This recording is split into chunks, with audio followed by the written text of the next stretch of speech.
কিতাবের আগে আলিফ লাম দিয়ে আল্লাহ এই ঘোষণায় দিয়েছেন, দুনিয়ায় একটাই কিতাব এখন আছে, কিয়ামত পর্যন্ত এটা থাকবে, যেটা মানুষকে হেদায়েত দিতে পারে। আয়াতের ব্যাখ্যায় আমি হাদিস পেয়েছি, নবীজি বলেন, মানিত্তাবাআল হুদা বিগাইরিল কুরআন আদাল্লাহুল্লাহ। তিরমিজি শরীফের হাদিস। এক একটা কথার ওজনে দুনিয়ার চাইতেও বেশি।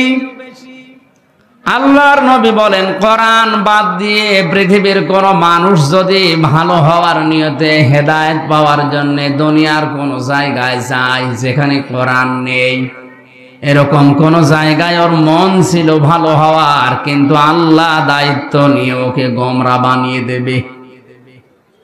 আপনি টের পাচ্ছেন কি বললাম? আলেমরা হয়তো টের পিস। শব্দের দিকে খেয়াল করেন, আদাল্লাহুল্লাহ শব্দটা যদি দল্লা ইয়াদিল্লু নবীজি দিতেন তাও তো অর্থ হয়ে যেত, তাহলে বাংলা অর্থ দাঁড়াতো আপনি নিজেই নিজেকে পথ ভ্রান্ত করে ফেলেছেন। কিন্তু আদাল্লাহ শব্দটা বাবে ইফআল থেকে আসার কারণে আদাল্লা ইয়াদিল্লু বাংলা অর্থ দাঁড়িয়েছে, আপনি হয়তো ভালো হওয়ার নিয়ত নিয়ে কোনো জায়গায় গিয়েছিলেন, কিন্তু কোরআনে কারিমের কর্মসূচি সেখানে ছিল না, কোরআনের নিয়ম নীতি পদ্ধতি ওই জায়গায় চলে না। এই জন্য আল্লাহ নিজে দায়িত্ব নিয়ে আপনাকে গোমরা বানিয়ে দেবে। চাঁদপুরবাসী কথার লোড কত, ওজন কত আপনি টের পাননি এখনো। আপনার নিয়ত ভালো, কিন্তু কোরআন সেখানে ছিল না, এজন্য আল্লাহ দায়িত্ব নিয়ে আপনাকে আরো খারাপ বানিয়ে দেবে। চিন্তা করেন, হেদায়েত দেওয়ার মালিক হামজা? আসতে বলেন, কে? একচ্ছত্র মালিকানা আল্লাহর। আল্লাহ নবীকেও দেননি। বিশ্ব নবীকে যদি আল্লাহ হেদায়েতের মালিক বানিয়ে দিতেন, তাহলে তার আত্মীয় স্বজন চাচা ভাতিজা যারা আছে তাদেরকে তিনি দিয়ে দিতেন, আমাদের পর্যন্ত আসতো না। হযরতে আবু হুরায়রা একদিন লাফাচ্ছিলেন আনন্দ করে, সাহাবীরা বলে, ও কি এত বেশি আনন্দ করো, লাফাও, কারণ কি? হযরতে আবু হুরায়রা বলেন, এই মাত্র কোরআনে কারিমের আয়াত নাযিল হয়েছে, হেদায়েতের একচ্ছত্র মালিকানা আল্লাহর, এটা কোন নবীর হাতে ফেরেশতার হাতে আল্লাহ দেননি। আমি আনন্দ করি এই কারণে, আমি তো নবীজির আত্মীয় না। যদি আত্মীয়, যদি নবীর হাতে আল্লাহ হেদায়েতের চাবিকাঠি দিয়ে দিত, আমি আবু হুরায়রা পর্যন্ত আসতো না, কারণ তার নিজের আত্মীয় স্বজন যারা আছে তাদেরকে দিয়ে তিনি জান্নাতে নিয়ে চলে যেতেন, আমি বাদ পড়ে যেতাম। যেহেতু আল্লাহর হাতে আছে, এই জন্য আমি আনন্দে আছি।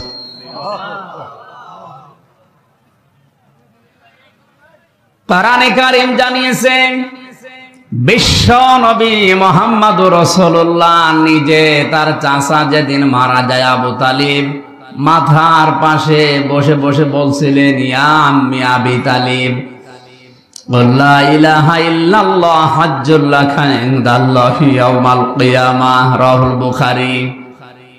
নবীজি বললেন, চাচা আপনার জোরে বলা লাগবে না, শুধু কানের কাছে মুখটা নিয়ে আস্তে করে বলেন, লা ইলাহা ইল্লাল্লাহ।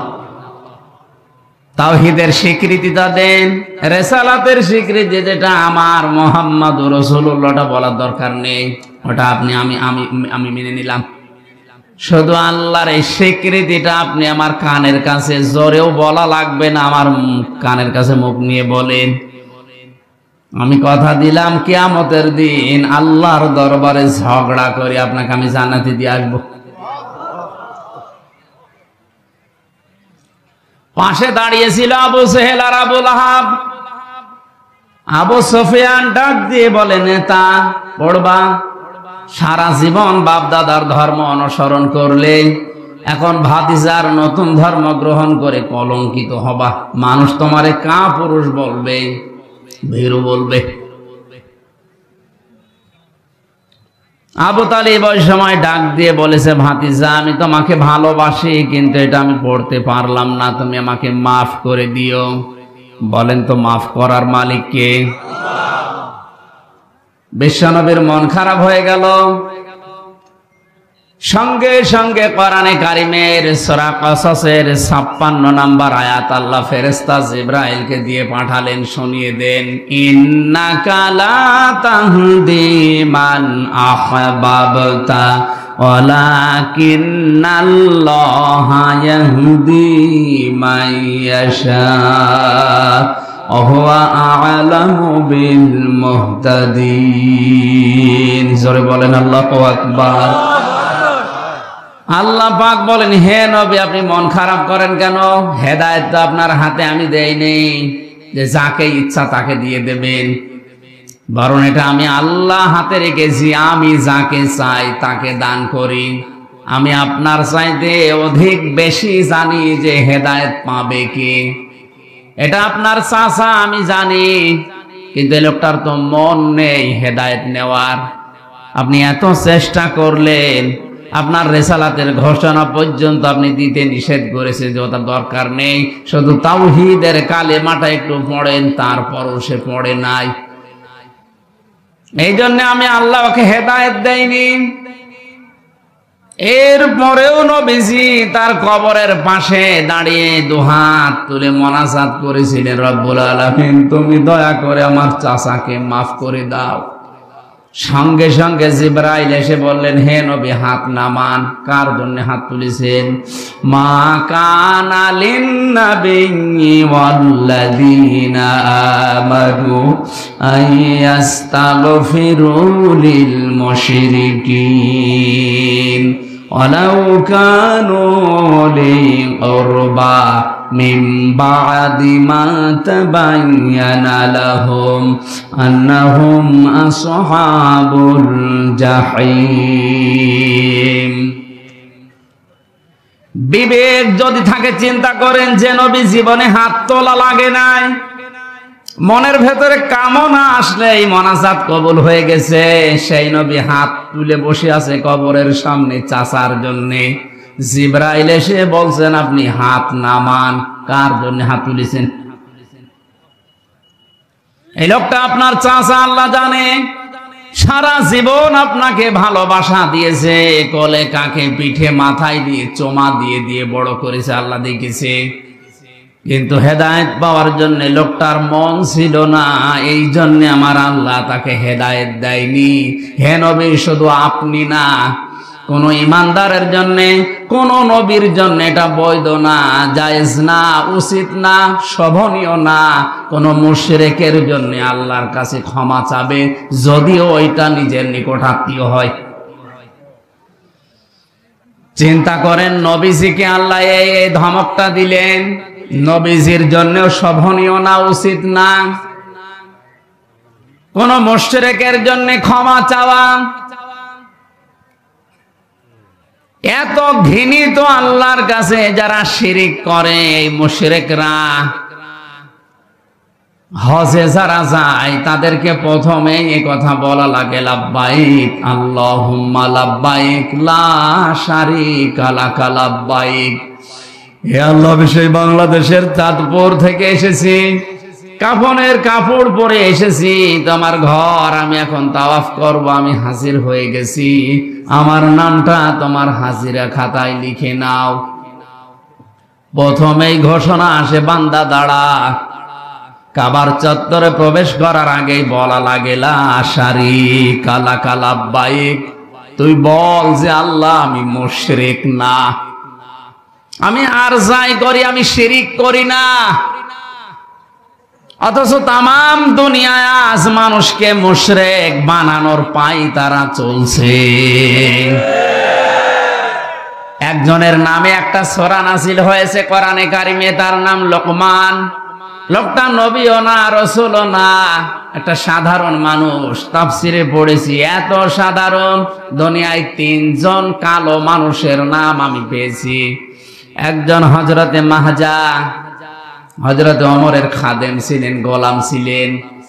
2 নম্বরে হযরতে বেলাল। 3 নম্বরে এই লোকটা যার নাম বললাম লোকমান। জোহব্বারে যে ঠোঁট ছিল একেবারে ঝোলা, ঝুলেছিল ঠোঁট, এত কালো। তাফসীরের ভাষায় এরকম কালো মানুষ দুনিয়ায় ওই দুইজন ছাড়া আর পাওয়া যায়নি।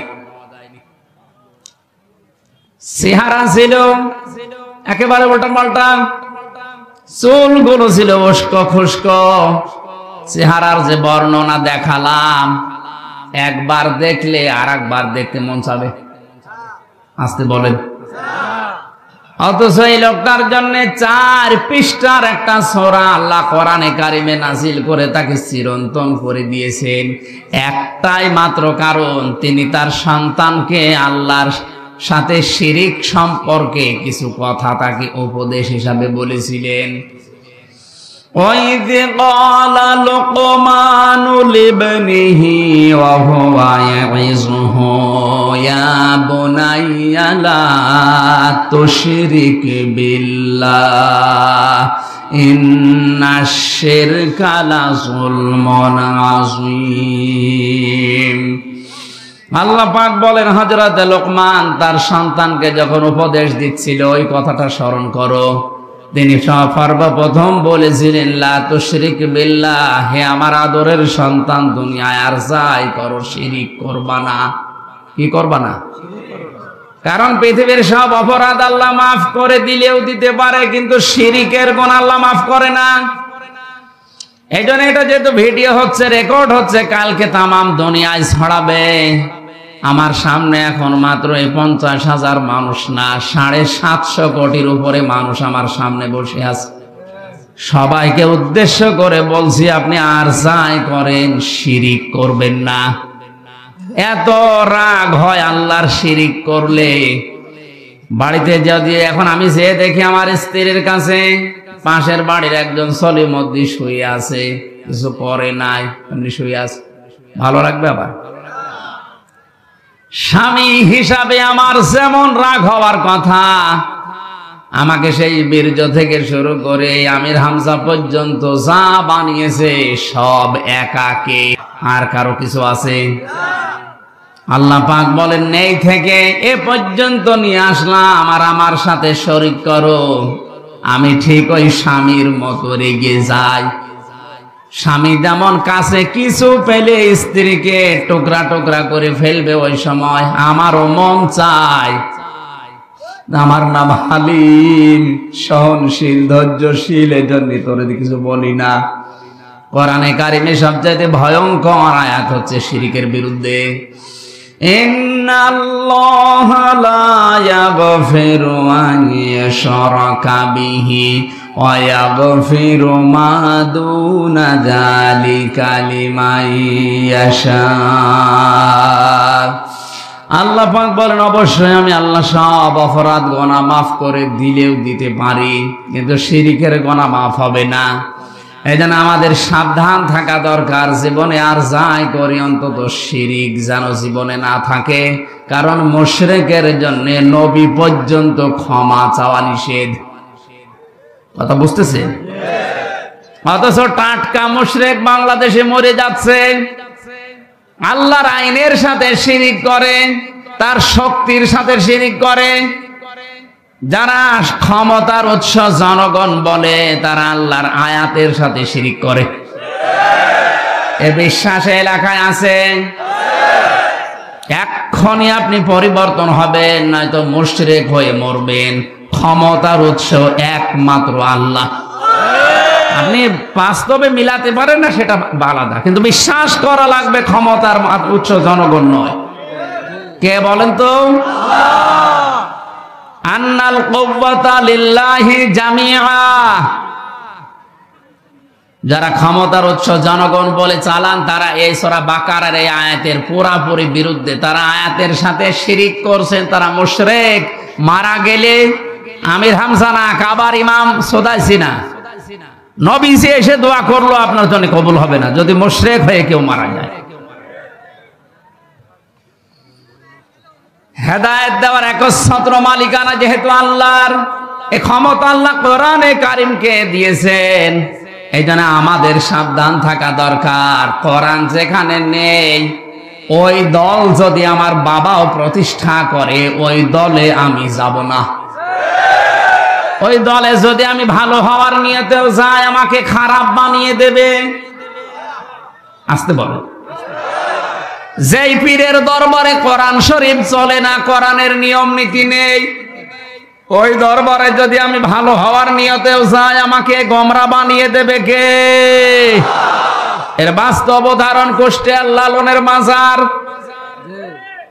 এই এলাকা থেকে হাজারো মানুষ যাচ্ছে ওখানে, যেহেতু কোরআন ওখানে চলে না, কোরআনের নিয়ম নীতি ওখানে নেই, ওখানে মানুষের তৈরি করা কিছু বানানো নিয়ম চলে।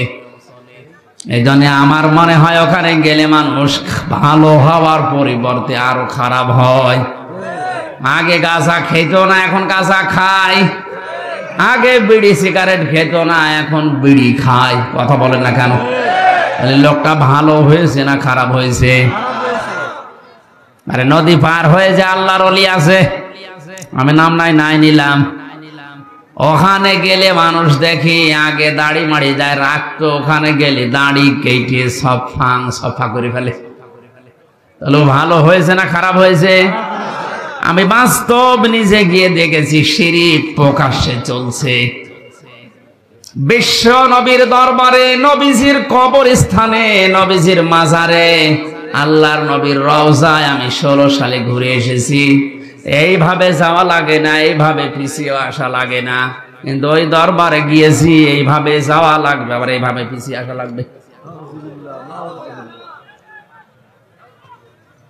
লা তাত্তাখিযুল কুবুর মাসাজিদা, নবীজি বলেন কবরকে তোমরা সেজদার জায়গা বানিও না। আজ হাজারো পীরের দরবারে কবরগুলো মাজার পূজা হিসাবে চলছে। যে কবরে মাজার পূজা চলে ও কবর ভেঙ্গে দেওয়া আমাদের জন্য একেবারে ওয়াজিব হয়ে গেছে। হাজার হাজার টাকা এখানে ব্যবসা করছে এই শিরক আর বেদাত তৈরি করে। আজকে আসার সময় একটা হাদিস দেখছিলাম, মেশকাত শরীফের হাদিস। নবীজি বলেন 2 প্রকার মানুষ কিয়ামতে আমার সুপারিশ পাবে না।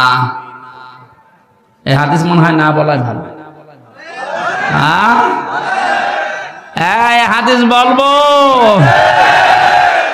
2 শ্রেণীর মানুষ কিয়ামতের দিন নবীর সুপারিশ পাবে না।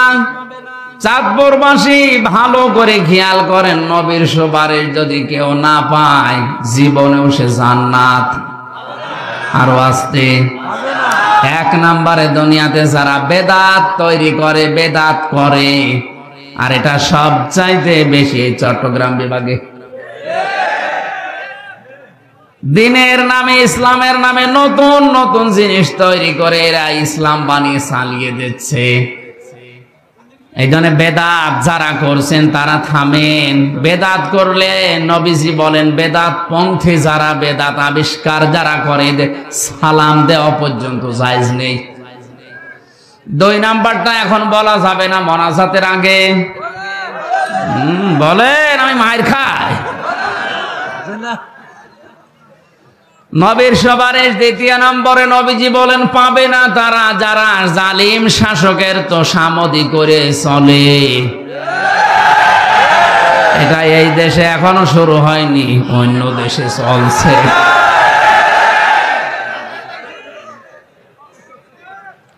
জালিমদের তোষামদি করে যারা চলবে এরা নবীর সুপারিশ পাবে না। আজকে হাসিগঞ্জের জামে মসজিদে গিয়ে যদি দেখেন ইমাম সাহেব দাড়ি গোপ কেটে একেবারে সফা করে ফেলেছে, আপনি নামাজ পড়তে যাবেন, কি বলবেন? হুজুর আপনি দাড়ি কাটলেন কেন? ইমাম সাহেব যদি বলে বেটা তোর তো দাড়ি নেই। মুসল্লি বলবে হুজুর দাড়ি কেটে মুসল্লি হওয়া যায়, ইমাম হওয়া যায় না। কথা বলেন না কেন? আপনার বিবেকের কি একটু নাড়া দেয় না? মাত্র হাসিগঞ্জের মতো জায়গার একটা ইমাম দাড়ি কেটেছে, এই জন্য আপনি নামাজ পড়তে রাজি না, অথচ আপনার নিজেরও দাড়ি নেই। এর পেছনে নামাজ হবে না আপনি এই মনে করে পড়ছেন না। অথচ দাড়ি গোপ কেটে একটা লোক বিশ্ব ওলির দাবি করছে, মানুষ পঙ্গপালের মতো গরু ছাগল নিয়ে ছড়ছে। আর এই কথা বলতে গেলে বলে ও পীর বিরোধী, ও কি পীর? টাটকা শয়তান। হাজীগঞ্জের মতো এতটুকু জায়গার মসজিদের ইমাম সাহেবের দাড়ি না থাকলে যদি নামাজ পড়তে কেউ রাজি না হন, বিশ্ব বলি যে লোকটা প্রতিদিন সফা করে, ওরে আপনি বিশ্ব বলি মনে করলেও গোনা হবে। এই জন্য হাজারো মানুষ ওখানে ভালো হওয়ার নিয়তে যায়, শিরিক আর কোরআন না থাকার কারণে হাজারো মানুষ আল্লাহ গোমরা বানিয়ে দিচ্ছে। এই সত্য কথাটা বললাম আপনাকে বাঁচার জন্যে।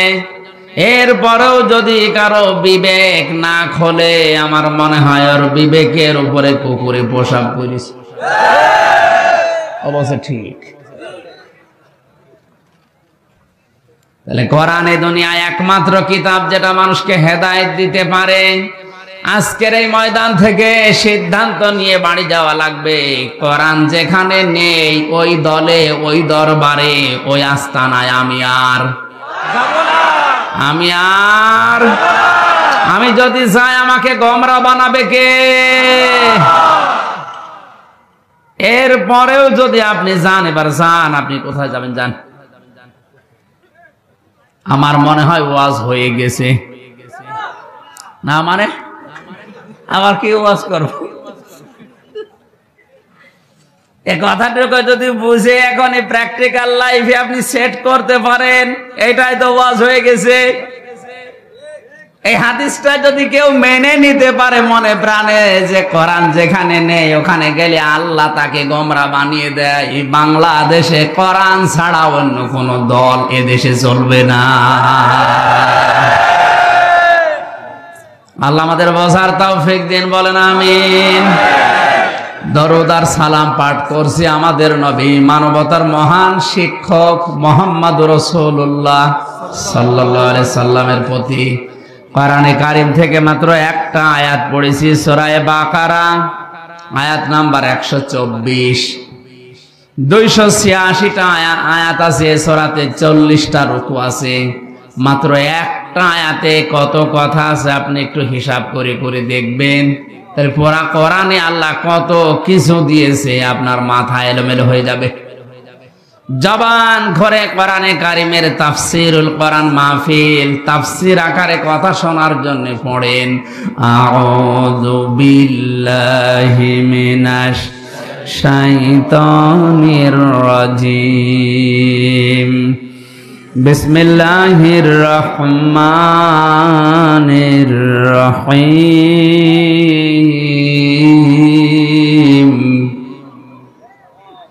وَإِذِ ابْتَلَى إِبْرَاهِيمَ رَبُّهُ بِكَلِمَاتٍ فَأَتَمَّهُنَّ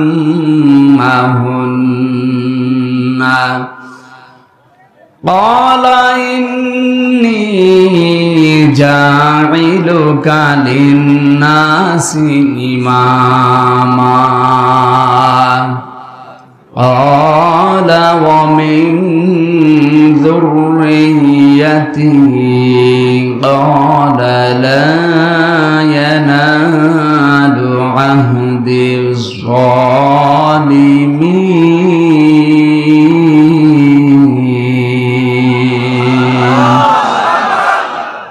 এই যারা ওঠাউঠি করে কি এদের প্রসাব পায়খানা বাদ দিয়ে যদি এমনি চলে যায় গোনা হবে কিন্তু। এই জিজ্ঞাসা করেন তো ওর অবস্থান কি?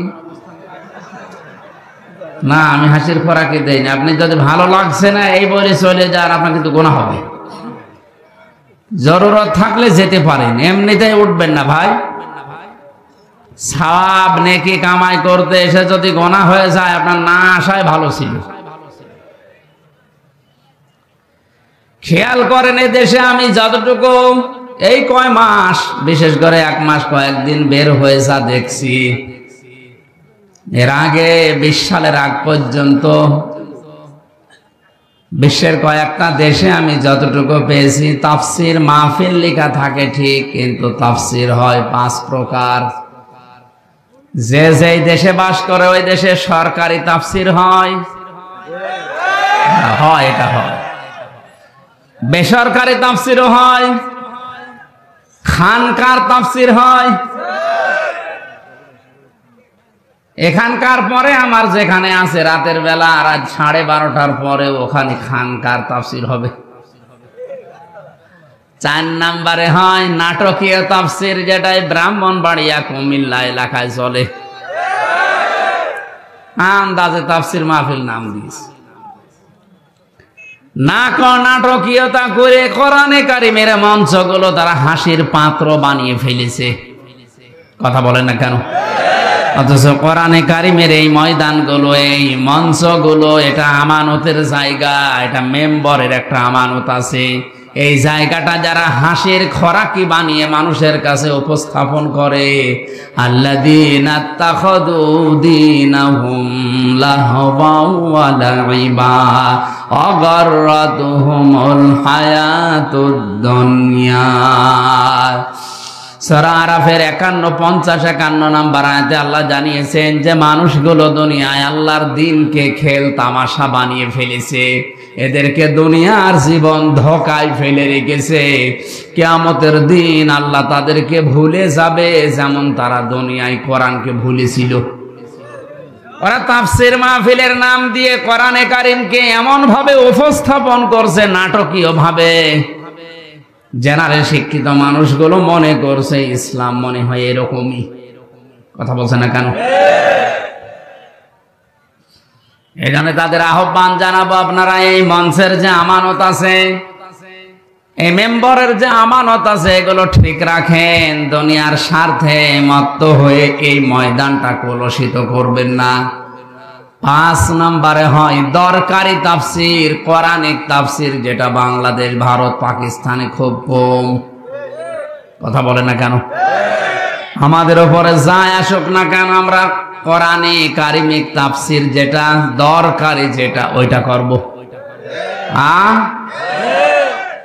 আল্লাহ ঘোষণা দিচ্ছেন, ওয়াইযিবতালা ইব্রাহিমা রাব্বুহু বিকালিমাতিন ফাতাম্মাহুন্না। হে নবী, আপনি স্মরণ করেন ওই সময়ের কথা যখন ইব্রাহিম আলাইহিস সালামকে মহান আল্লাহ কিছু কালেমার দ্বারা, কথার দ্বারা পরীক্ষা করেছিলেন, আর প্রতিটি পরীক্ষায় হযরত ইব্রাহিম উত্তীর্ণ হয়েছিলেন। এখন আসেন একটু পরিচয় নেওয়া যাক। ইব্রাহিম ইনি কে? আমাদের জাতির পিতা, আমাদের জাতির পিতা।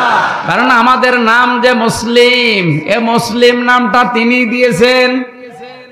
মিল্লাতা আবিকুম ইব্রাহিমা হুয়া সাম্মাকুমুল মুসলিমিন। আল্লাহ পাক বলেন, জাতির পিতা হিসাবে আমি একজনকে ঘোষণা করলাম, তার নাম ইব্রাহিম, আর তিনি তোমাদের নাম রেখেছেন মুসলমান।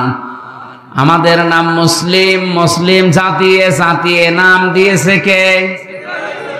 হুয়ার ফাইল এখানে দুইটা, আল্লাহ হতে পারে, ইব্রাহিম আলাইহিস সালামও হতে পারে।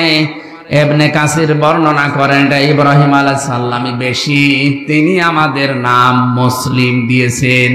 সুতরাং মুসলমান দাবি করার পরেও যারা ইব্রাহিম আলাইহিস সালামের সন্তান হিসাবে নিজেকে পরিচয় দেন না, আমি বাকিটা বললাম না। বাবার পরিচয় যদি কেউ দিতে না চায়, ওটা কি? আরো জোরে বলেন কি? আশা করছি আর নিচে নামা লাগবে না, মরণ পর্যন্ত এটা মনে রাখবেন, আমি মুসলিম, আমার এই নামটা আমার বাবা দিয়েছেন। এখান থেকে মাসলা বের হয়, সন্তান জন্ম দেওয়ার পরে বাবার যে 4টা দায়িত্ব, তার 1 নম্বরে হচ্ছে তার একটা সুন্দর নাম রাখা। এখানে কত বাবা বসে আছে, এমন এমন নাম সন্তানের রাখে, শয়তান পর্যন্ত হাসে। একই নাম নাম রেখে দিয়েছে বল্টু, নাম। কিয়ামতের ময়দানে প্রতিটি মানুষকে আল্লাহ তার বাবার সাথে নাম ধরে ডাকবে। হামজা বিন রিয়াজ। আজ অনেক মহিলা তাদের স্বামীর সাথে নাম মিলিয়ে রাখে। আমার ম্যাডামের নাম তামান্না, আমার নাম আমির হামজা, উনি যদি তামান্না আমির লেখে না, এটা বৈধ না। ওনাকে লেখা লাগবে ওনার বাবার নামের সাথে তামান্না সুলতানা, ওনার বাবার নাম সুলতান।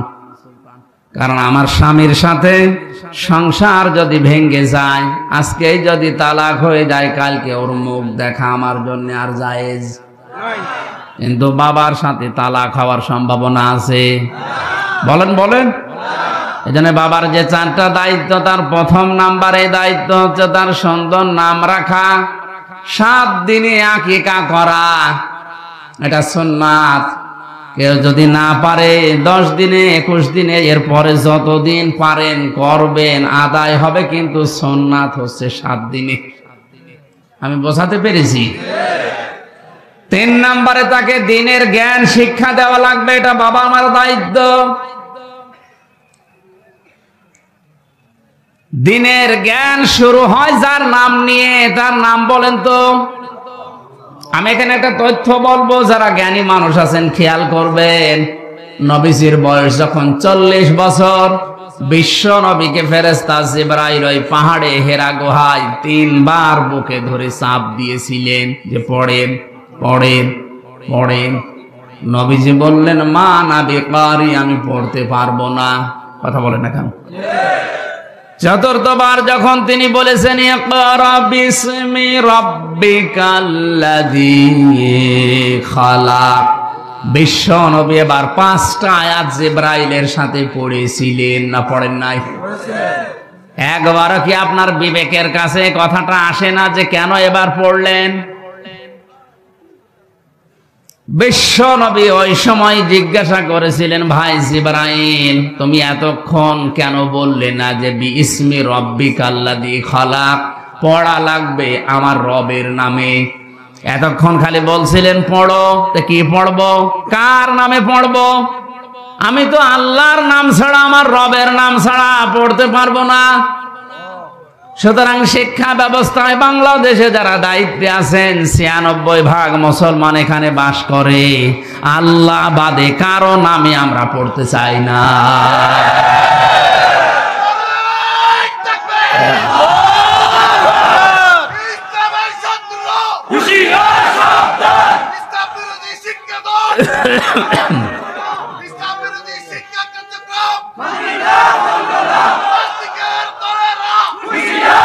আমার ভাইরা, আমি কথাগুলো শুধু স্লোগান দেওয়ার জন্য, গরম হওয়ার জন্য বলি নাই, বিবেকের কাছে প্রশ্ন করে। নবীজি নবুয়ত পাওয়ার পরে কিন্তু পড়তে পারতেন, তিনি বলেন না আমি পড়বো না। কারণ আমার রবের নাম যখনই আমি শুনলাম তখনই পড়া স্টার্ট দিলাম। বিশ্ব নবী নবুয়ত পাওয়ার পরেই তার উম্মতদেরকে আদেশ দিয়েছে, উম্মতেরা সন্তান তোমাদের হলে তাদের 3 নাম্বারের দায়িত্ব তার দিনের শিক্ষা দিয়ে। আর দিনের শিক্ষা শুরু হয় আমার আল্লাহর নামে। যে বইয়ের শুরুতে বিসমিল্লাহির রহমানির রহিম থাকে না, ইকরা বিইসমি রাব্বিকাল্লাযী খালাক থাকে না, ইন্নাদ-দীনা ইনদাল্লাহিল ইসলাম থাকে না, ওই পড়া মুসলমানেরা পড়বে কিনা ভেবে দেখা উচিত। কথা বলেন না কেন?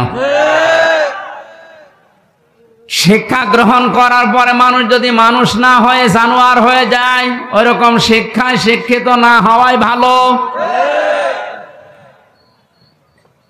বাংলাদেশ সহ বিশ্বে যত জায়গায় ঘুরেছি, কোরআনে কারিমের শিক্ষা যাদের ভেতরে আমি পেলাম, বাস্তবে ওই ছোটবেলায়ও যারা কোরআনের শিক্ষা কম পেয়েছে, তারা বড় হয়ে যত বড় জায়গায় উঠেছে, তাদের ওই ছোটবেলার কথাটা মনে আছে। ঝিনাইদহ জেলার টিয়নো, ওই 20 সালের আগে আমি এক বাড়িতে খেতে গেলাম, যে দেখি চা দিয়েছে, পিরিজ নেই, শুধু কাপ।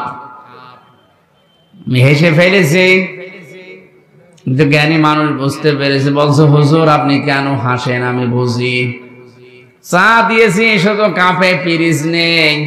পিরিজ দিয়েছিল কিন্তু ভাঙা, এই কারণে আপনি হাসেন।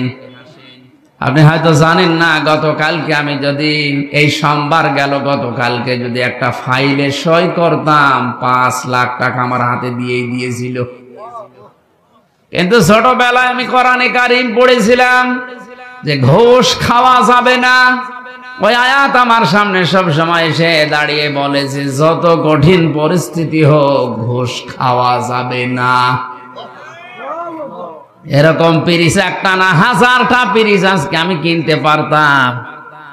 বলেন তো, কোরআনের শিক্ষা থাকার কারণে লোকটা মানুষ হয়েছে না জানোয়ার?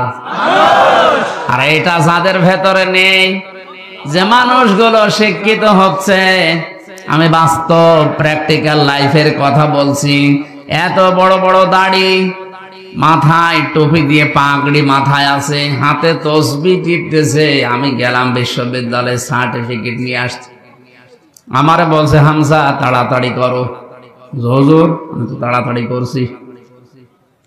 তাড়াতাড়ি করো, আমি জামাত ধরবো জোহরের নামাজের। আল্লাহ হুজুর আমি তো তাড়াতাড়ি করছি, আমিও গাড়ি ধরবো। মাথা নিচু করে বলছে 2000 টাকা বের করো। তো আপনি জামাত ধরবে? কিসের জামাত ধরবেন আপনি? আপনার মাত্র 15 মিনিট লাগবে জোহরের নামাজ পড়তে, আর সরকার আপনার কাছে 8টা ঘন্টা কিনে নিয়েছে। আমাদের এই ছেলে মেয়েরা যারা আসবে তাদের সই করে সিল মেরে আপনি দিয়ে দেবেন সার্টিফিকেট। এইটা আপনার নামাজ, এটা আপনার জামাত। কথা বলেন না কেন? 2000 টাকা বের কর মানে আমি জানি যে এর কাছে আমার সার্টিফিকেট পাওয়া যাবে না, এই জন্য আমি আজ তুলিও নাই, কারণ ও থাকতে দেবে না। বলেন তো, যে লোকটা টিও না, তার দাড়ি নেই, গোপ নেই, টাই শার্ট প্যান্ট পরে, কিন্তু ছোটবেলায় কোরআনের সুদের আয়াত, ঘুষের আয়াতটা তার সামনে এসে দাঁড়ায়, এই লোকটা এই লাইনের না ভেষ ধরেছে। জেনারেল শিক্ষিত মানুষ ভেষ ধরে আজকে দাড়ি রেখে জব্বা গায়ে দিয়ে পাগড়ি মাথায় দিয়ে তসবিহ টিপতেছে, বলছে 2000 টাকা বের করো। তাহলে এও তো শিক্ষিত, ওইটাও শিক্ষিত। কোরআনে কারিমের শিক্ষা থাকার কারণে ওটা মানুষ হয়ে গেছে, আর কোরআন না থাকার কারণে এটা সরত সিরতে ঠিক আছে জানোয়ার হয়ে গেছে। এই চোখে দেখেছি ওস্তাদ ওযু করছে, ছাত্র পানি ঢেলে দিচ্ছে পায়ে। আমি এই চোখে এইটাও দেখেছি, ওস্তাদ ক্লাস নিচ্ছে, ছাত্র স্যান্ডেল দিয়ে পিটাচ্ছে। বিশ্ববিদ্যালয়ে অনেক জায়গায় অনেকেই সকালবেলা কুলি করে মদ দিয়ে। এই জন্য জাতিরে আজকে ভেবে দেখা উচিত, শিক্ষা ব্যবস্থায় শিক্ষিত হয়ে যদিও মানুষ না হয়ে জানোয়ার হয়ে যায়, ওর চাইতে ওর ভ্যান চালানো ভালো। নবীজি নবুয়ত পাওয়ার পরে কি বলেছিলেন? জিবরাইল তুমি এতক্ষণ কেন বলনি যে বিসমি রব্বিকাল্লাযী খলাক, রবের নামে পড়া লাগবে? তাহলে আমি এতক্ষণ অপেক্ষা করতাম না, কারণ রবের নামে পড়লেই মানুষ মানুষ হয়। আশা করছে আমার নিচে নামা লাগবে না, আপনি বুঝেছেন?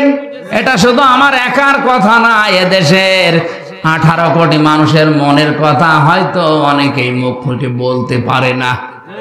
কথা বলে না কেন? হযরত ইব্রাহিম আলাইহিস সালাম, তাকে মহান আল্লাহ 50টা পরীক্ষা দুনিয়ায় করেছিলেন। 50টা পরীক্ষার ভেতরে আমি তার জীবনী থেকে, তাফসীর থেকে তুলেছি, ঈমান সম্পর্কে মহান আল্লাহ তাকে পরীক্ষা করেছিলেন 10টা। কয়টা? 10টা। দুনিয়ায় আমাদের অনেকের ঈমান এখন আছে না নেই? পৃথিবীর প্রতিটি জিনিস ভেঙে যাওয়ার সিস্টেম আছে, ভালো করে খেয়াল করেন। মানুষ ওযু করলে ওযু ভেঙে যায় 7টা কারণে। কয় কারণে? আরো জোরে বলেন। মানুষ নামাজ পড়তে দাঁড়িয়েছে, নামাজও ভেঙে যায় 19টা কারণে। কয় কারণে? মানুষ রোজা রাখে, রোজাও ভেঙে যায় 2 কারণে। কয় কারণে? বলেন বলেন। হজ করতে যায়, হজও নষ্ট হয়ে যায়, ভেঙে যায় 5টা কারণে। মানুষের যে ঈমান আছে, এই ঈমান নষ্ট হয়ে যায় 10টা কারণে। কয় কারণে? হযরত ইব্রাহিম আলাইহিস সালামকে আল্লাহ ঈমানের পরীক্ষা এই কারণে নিয়েছিলেন। কয়টা? আরো জোরে, জোর হলো না। 2 নম্বরে আমলের পরীক্ষা নিয়েছিলেন তাকে 30টা। কয়টা?